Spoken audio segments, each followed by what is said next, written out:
kan luas terkontaminasi Pak. Kan ini seperti dilakukan di sampel-sampel aja. Apakah semua yang terkontaminasi itu akan diremediasi lagi? Iya, semua yang motonya yang Pertamina Jambi itu, walaupun setetes minyak tumpah di situ harus kita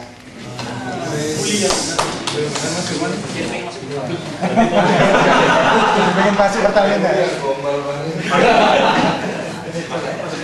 Pak, bisa bicara lebih teknis lagi, itu prosesnya seperti apa? Maksudnya dari yang tanah yang terkontaminasi itu prosesnya bagaimana sampai ya si zat-zatnya itu kemana perginya?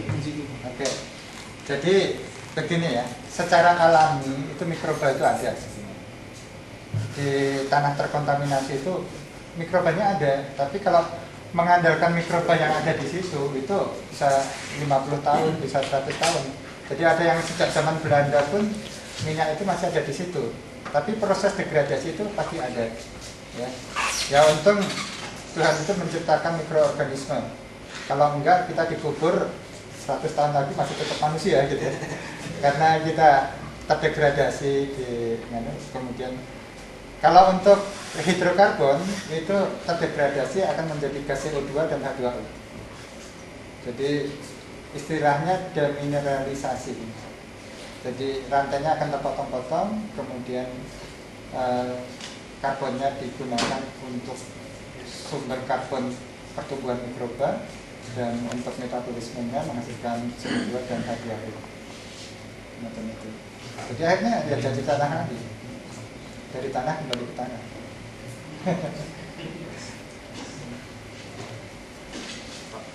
Ya. Ada metode tandingan yang lain atau metode pembandingnya ya? Ada. Nah, maksudnya kenapa Bapak milih ini gitu? Perbandingan dari metode yang lain. Metode lain itu adalah metode fisika. Ya itu kita bisa all recovery ya, sampai tertentu. Kemudian yang kedua bisa secara kimia. Kalau misalkan pencemarannya itu di air, kemudian kita gempakan, kemudian dia akan tenggelam di bawah permukaan air, kemudian di dasar mungkin nanti akan terjadi degradasi. Tapi KLH sendiri menyarankan untuk pemulihan tanah terkontaminasi itu dengan metode biologi. Itu yang pertama. Yang kedua memang secara ongkos itu paling murah pakai mikroba. Mikroba itu kan pabrik kecil ya.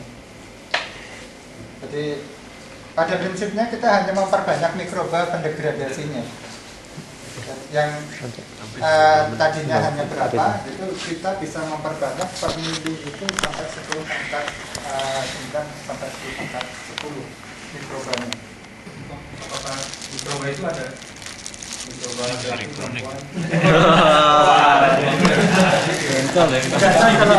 kalau mikroba itu ada laki-laki atau perempuan itu saya nggak tahu. Yang tahu tesis. Yang tahu ini Masing-masing. Jadi apa pembelahan Nggak ada aktanya. isinya pembelahan sudah kontaminasi mikrobanya banyak banget itu. sebenarnya dari aspek riset ini kan sebenarnya sangat menentukan sekali ya.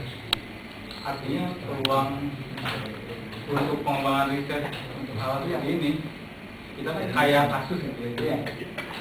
Ya maksudnya artinya buat pengembangan ilmuwan kita juga kan sebenarnya Kadang-kadang malah saya berpikir gitu ya, di Indonesia kalau ada satu pulau gitu, karena di Belanda juga ada khusus untuk membuang limbah gitu di bendung gitu untuk ngemblungin limbah benda karuan gitu. Nah, kalau di Indonesia kita punya satu pulau khusus untuk pengolahan limbah, itu limbah dari Eropa datang situ kita diganti lagi atau enggak tapi kondisinya itu sangat baik sekali untuk kerja-kerja mikroba untuk pengembangan kerja. Iya. Makanya perlu kita belajar ini sebentar ini. sebenarnya saya pernah dengar waktu Jakarta masalah sampah, waktu itu mau satu pulau di Bangka Belitung itu mau seperti itu. Iya. Iya. Iya. Jadi sampah itu kan kalau di mana di Denpasar apakah ada pembangkit listrik tenaga sampah? Di Rotterdam ya. Iya. Tenaga sampah sadis. Email, foto. Zoom ya. Kulit sampah.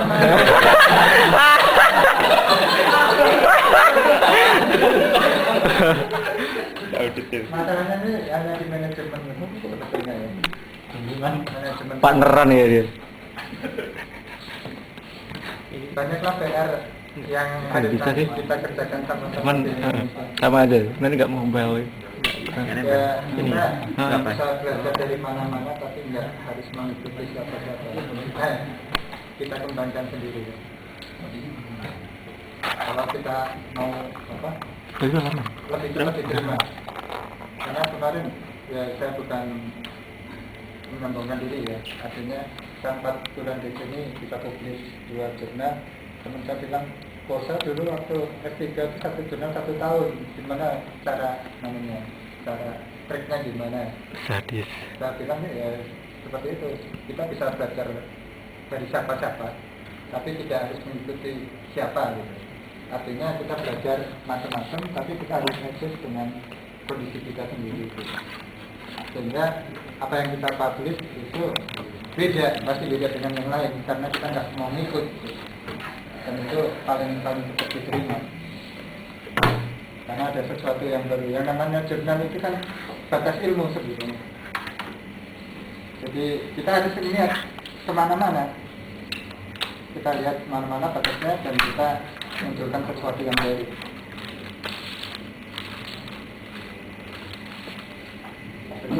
Yang tadi Bapak bilang, dan yang Bapak bilang tadi dengan adanya aturan, undang-undang bekerja lebih mudah, Bapak bilang tadi, Pak ya.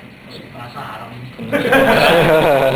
saya dengan ada aturan malah dengan ada undang-undang malah semakin sulit, kan ada batasan-batasan misalnya. Undang-undangnya Standar beda. sekian gitu kan, yang harus diikuti dan dipenuhi, undang-undang DKLH maksudnya. Ya, Jadi kalau mau jujur kan semakin banyak uang habis di situ, Pak, untuk mengejar standar yang ditetapkan oleh DKLH itu sendiri. Tapi kalau nggak ada undang-undang kan mungkin, saya nggak tahu mungkin perspektif yang mereka minta penjelasan Bapak. ya kalau KLH menentukan standar itu juga nggak sembarangan ya. Ternyata saya lihat perbandingannya dengan EPA, Environmental Protection Agency Amerika, kemudian Kiron yang punyanya Belanda.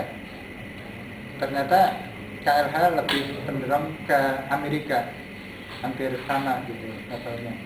Dan nantinya kan juga secara internasional harus bisa diterima, tidak hanya semaunya sendiri Indonesia seperti ini gitu. Jadi untuk isu lingkungan kan nanti levelnya juga harus internasional. Perusahaan minyak yang ada di Indonesia itu juga bukan hanya Pertamina saja, ada Exxon, ada Tangkas, dan harus punya standar.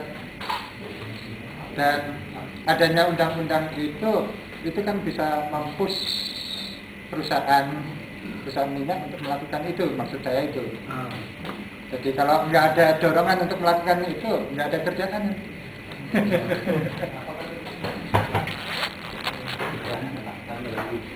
Jadi kalau kerja di lingkungan, ya kita berpikirnya itu ya undang-undangnya, ya teknisnya, ya masyarakatnya, penerimaan masyarakatnya. Dan bioremediasi itu karena pekerjaannya seperti kayak petani, itu di masyarakat nggak pernah ada masalah. Karena apa yang kita lakukan seolah-olah hanya mengolah tanah aja gitu. Iya, kan nanam jagung. Jadi ya alhamdulillah selama ini sangat diterima oleh masyarakat. Dan mereka bisa kerja seperti itu. Iya. Hanya kali dia bukan. Ya kita selalu melibatkan masyarakat di sekitarnya. Jadi secara sosial kita juga harus pelajari, tidak hanya masalah-masalah teknis saja.